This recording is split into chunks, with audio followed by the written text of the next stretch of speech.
పేదల సంక్షేమ కార్యక్రమానికి నాంది పలికిన నాయకుడు ఎన్టీఆర్ అని, నెల్లూరు జిల్లా ప్రజలకు సోమశిల, కండలేరు ఆయనిచ్చిన వరమేనని, భావితరాలు ఎన్టీఆర్కు రుణపడి ఉంటాయని స్థానిక శాసనసభ్యుడు మాజీ మంత్రి సోమిరెడ్డి చంద్రమోహన్ రెడ్డి కొనియాడారు.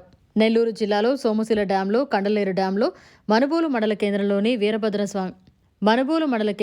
వీరభద్రస్వామి దేవస్థానం దగ్గర పేదల సంక్షేమమే ధ్యేయంగా పేదలే దేవుళ్ళు అని చెప్పిన వ్యక్తి నందమూరి తారక రామారావు అని, ఆయన మహోన్నతమైన వ్యక్తి అంటూ స్థానిక శాసనసభ్యుడు మాజీ మంత్రి సోమిరెడ్డి చంద్రమోహన్ రెడ్డి కొనియాడారు. స్థానిక వీరభద్రస్వామి దేవస్థానం వద్ద ఎన్టీఆర్ వర్ధంతి వేడుకలు తిరుపతి పార్లమెంట్ ప్రధాన కార్యదర్శి పచ్చిపాల రామిరెడ్డి ఆధ్వర్యంలో ఘనంగా నిర్వహించారు. ముందుగా టీడీపీ జెండా ఆవిష్కరించిన అనంతరం ఎన్టీఆర్ విగ్రహానికి పూలమాలలు వేసి నివాళులర్పించారు. ఈ సందర్భంగా ఏర్పాటు చేసిన సమావేశంలో ఆయన మీడియాతో మాట్లాడారు.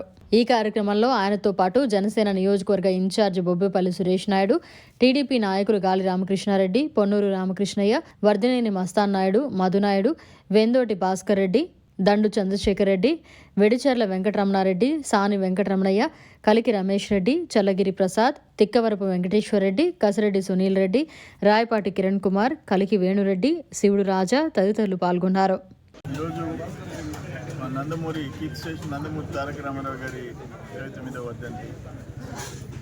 ఆయన రాష్ట్రంలో, దేశంలో సంక్షేమ కార్యక్రమాలకి నాంది పలికిన నాయకుడు, మహానాయకుడు. అది ఒక బ్రాండ్, ఒక పెన్షన్, ఒక రేషన్ కార్డ్, ఒక పక్కా ఇళ్ళు, ఒక సింగిల్ విండో సిస్టమ్, ఒక మాండలిక వ్యవస్థ, వీటన్నిటికీ ఆద్యం పోసినాడు.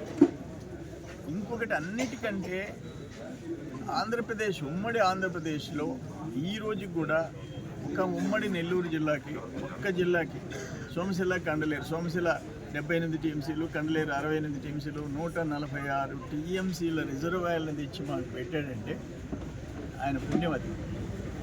అది ఊహించండి. ఇంకే జిల్లాలో, తెలంగాణలో లేదు, రాయలసీమలో లేదు, ఆంధ్రాలో లేదు ఇటువంటి ప్రాజెక్ట్. అయితే కండలేరు ఇతర జిల్లాలకు కూడా ఉంది, కడప, కర్నూలు ఉంది. 146 టీఎంసీ ఒక్క నెల్లూరు జిల్లా. అది ఎన్టీ రామారావు గారి సృష్టి. తరతరాలు, రాబోయే తరాలు కూడా ఎన్టీ రామారావు గారికి రుణపడి ఉంటాం.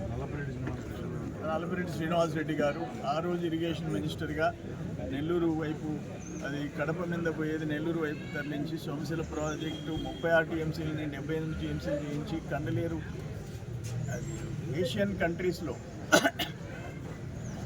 ఒక ఎత్తన్ డ్యామ్, అతిపెద్ద ఎత్తన్ డ్యామ్ కండలేరు.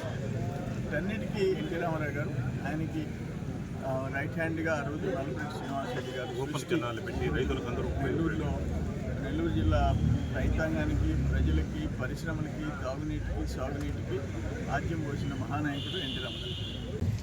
మన నందమూరి తారక రామారావు గారు కొట్టి సత్తాను చాటి, ఒక నటుడుగా కాదు, ఒక రాముడిగా కాదు, కృష్ణుడిగా కాదు, పేద బడుగు బలహీన వర్గాలలో జీవితాలలో వెలుగులు నింపాలనేటువంటి ఆలోచనతో తెలుగుదేశం పార్టీని స్థాపించి, ఒకే పార్టీ, ఒకే జెండా, ఒకే విధానం, పేదలంటేనే మక్కువ, పేదలకి పెన్షన్ దగ్గర నుంచి ఉచితంగా 2 రూపాయల బియ్యం దగ్గర నుంచి, పేదలకి పక్కా ఇళ్ల దగ్గర నుంచి ప్రతి ఒక్కటి కూడా ఈరోజు ఈ 2 రాష్ట్రాల్లో కూడా అమలు అవుతున్నాయంటే అవన్నీ కూడా ఎన్టీ రామారావు గారి భిక్ష అనుకోవాలి. నిజంగా అటువంటి మహానుభావుడు మన రాష్ట్రంలో పుట్టడం మనం ఎంతో అదృష్టం చేసుకున్నాం. కాబట్టి ఆ మహనీయుని మనం అందరం స్మరించుకుంటూ, ఆయన ఆశయాలు సాధిస్తున్నటువంటి, ఆయనతో నడిచినటువంటి మన సర్వేపల్లి శాసనసభ్యులు సోమిరెడ్డి చంద్రమోహన్ రెడ్డి గారు ఒకే జెండా, ఒకే నియోజకవర్గం,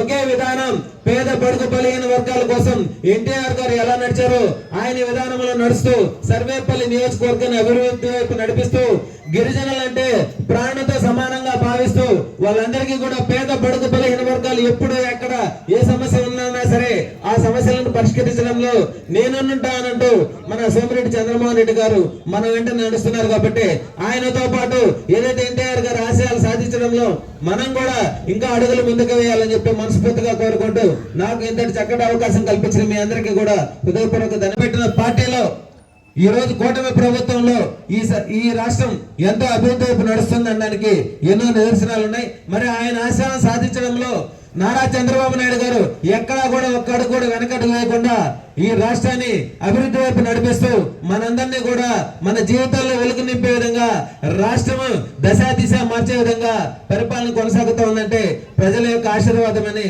మనస్ఫూర్తిగా తెలియజేస్తాం. మరిన్ని అప్డేట్స్ కోసం మన HN9 టీవీ ఛానల్ ని సబ్స్క్రైబ్ చేసుకోండి.